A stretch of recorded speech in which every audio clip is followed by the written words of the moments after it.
जिन्हें हम एक लोक प्रतिनिधि के रूप में चुनकर राज्य और देश के सर्वोच्च सदन में एक नेता के तौर पर भेजते हैं, अगर वही नेता नीति मूल्यों और देश के संविधान को बुलाकर गुंडागर्दी और अपनी अपनी मनमानी पर उतर आए तो उस राज्य या उस देश का क्या होगा, ये भी एक मंथन का विषय है।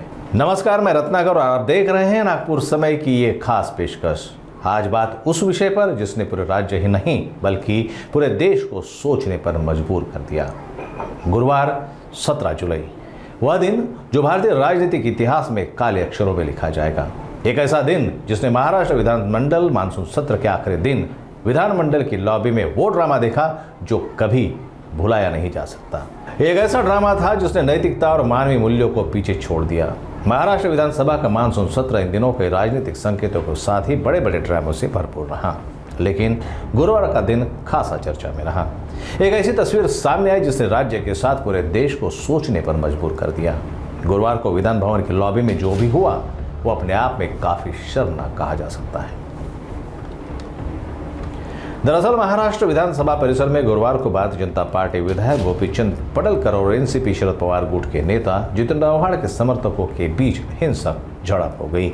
इसके बाद महाराष्ट्र की राजनीति काफी गर्मा गई। घटना के तुरंत बाद मुख्यमंत्री देवेंद्र फडणवीस, शिवसेना उद्धव बालासाहेब ठाकरे प्रमुख उद्धव ठाकरे और अन्य नेताओं ने इस पर तीखी प्रतिक्रिया दी।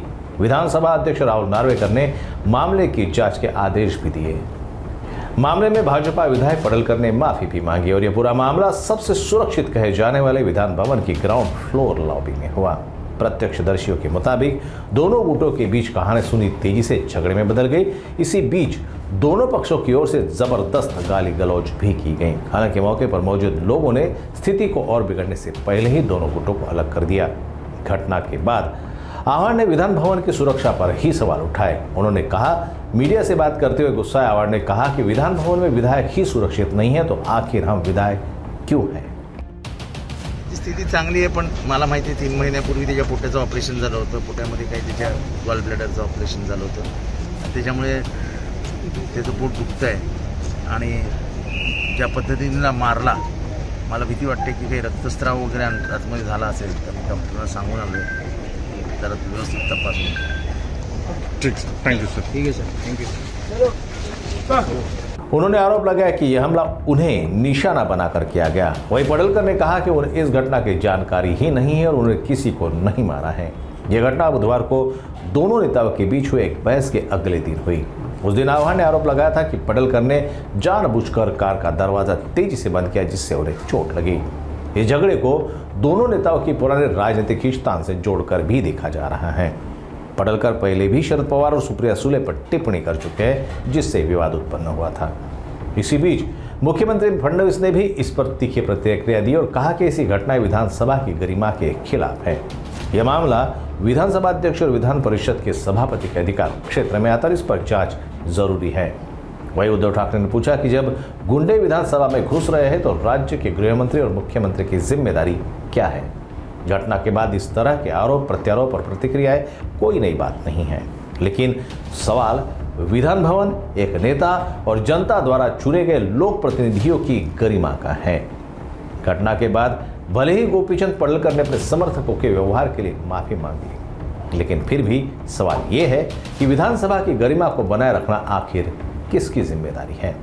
एक तर पोलीस अधिकाऱ्यांनी आम्हाला फसवलं. आमचं फक्त एवढंच मत होतं की 1.5-2 महिन्यापूर्वी नितीन देशमुख यांचं एक ऑपरेशन पोटाचं झालं होतं. पोटाला तुम्ही आत्तासुद्धा बघितले टाके आहेत आणि तिथंच आज दुपारी जेव्हा मारामारी झाली होती, जे गुंड आले होते बाहेरून आणले होते, तर त्या ठिकाणी पोटावर मार आला होता. ब्लिडिंग असेल असं आमचं मत होतं आणि कार्यकर्त्यांसाठी आव्हाड साहेब हे विचारत होते पोलिसांना. आम्हाला फक्त विचारायची तब्येत कशी, काय परिस्थिती आहे आणि ह्याच्यासाठी आमचे 3-4 तास तिथं घालवले आणि त्याच्यात मग आता आम्ही यांना भेटलो. नितीन देशमुखांची तब्येत ठीक आहे, पण हा टोटली अन्याय आहे.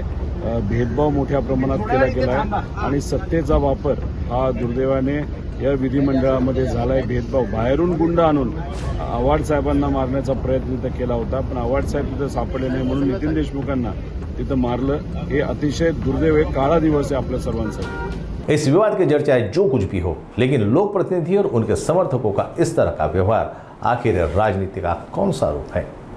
जिस जनता ने ऐसे प्रतिनिधियों को चुनकर विधान भवन भेजा है, यह उनके लिए भी काफ़ी लज्जास्पद घटना रही है।